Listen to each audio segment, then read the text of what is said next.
Hi friends, we have seen in our previous tutorial by using simple select query we have got the records from our sample tables. Now we will understand how the data is passed. So in a real life situation we often pass various data to our query, and this data comes from different sources, like you can say it comes from form, query string, URL, cookies and session, etc. Now when the data come, that can be injected with different malicious codes, unintended codes can be injected, so that will be executed as a part of the query. Now to prevent that, PDO has options where you can send the data separately, not as a part of the main query. So database also will execute that as query separately and the data separately. So we can prevent such injection of different codes or unwanted code into our system. We will study that.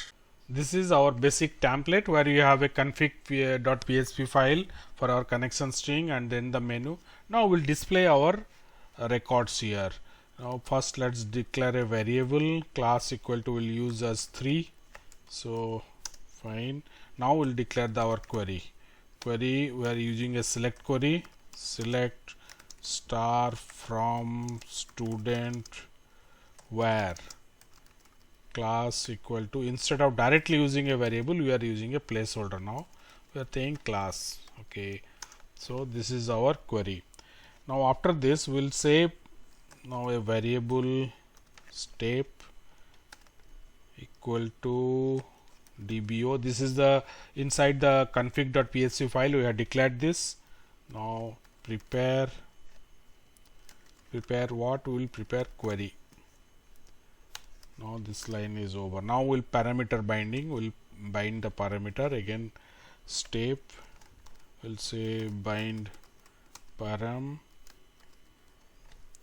Now this is the placeholder, and what will replace it is our variable class. So that is the variable. Now we'll define that, we'll tell that this is a string and it have a particular length. We'll saying that this is a string str. If it would have been integer, you would have used integer here. Underscore integer int we have used. Now we are telling that length is 10, so we'll use it here. Now we'll say step execute, will execute it, and we'll get the all the records. So we'll say fetch all here itself instead of within the loop. Fetch all. Fine. Now the earlier we have used the, while displaying the records, we have used the table, the same HTML table. We will copy it instead of typing all the table tr, td, everything. We have just copied that code and pasted it here. But this for each slightly will change. So instead of dbo query, because already we have used it, we will say that step as row. So the rest of the things will match, so the same thing will be produced. Now let's refresh this and see, yeah, some error in line 15. Step dbo. Okay, we missed this. Fine, let's refresh. Yeah, you can see the class 3 has come. Now if I'll change it to 4, I will save this and refresh it. I will get the class 4.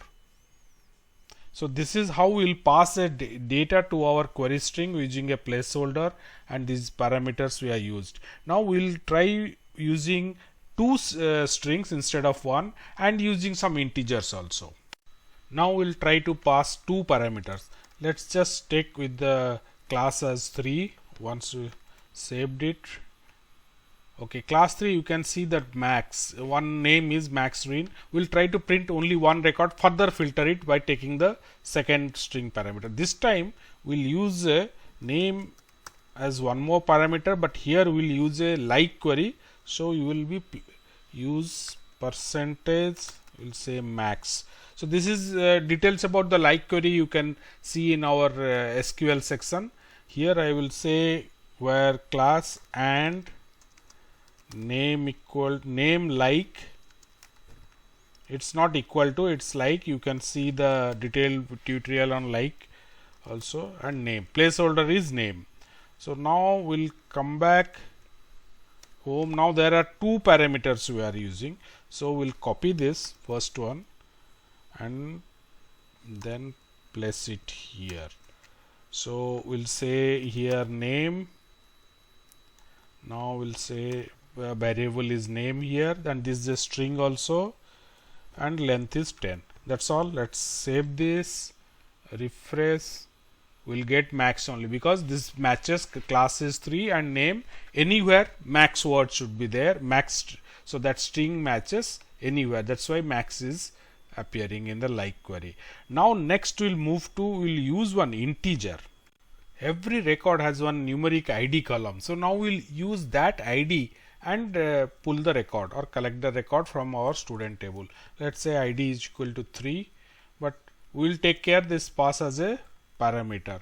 So name is no more required, only ID we are using. So here we will use ID as placeholder, where ID equal to placeholder is ID, and rest of the things are will remove. Only we are taking ID as a placeholder. Here we'll say name will remove, and this will convert it to ID. Placeholder ID, the variable data will be taken from ID. Now we are declaring that it is a integer, not a string. So and the position is 3, length is 3. So that's all. Rest of the things remain same. Now let's run this and see. Yeah, you can see ID 3 is displayed. Now let's change it to 4. You can see ID 4 is displayed. Now this is how the parameter query is prepared, and the data are separately pushed into MySQL database, not as a part of the query. Now we'll next we'll try to understand how in a insert command, when you are adding rows of data to the table, how the parameter queries are used.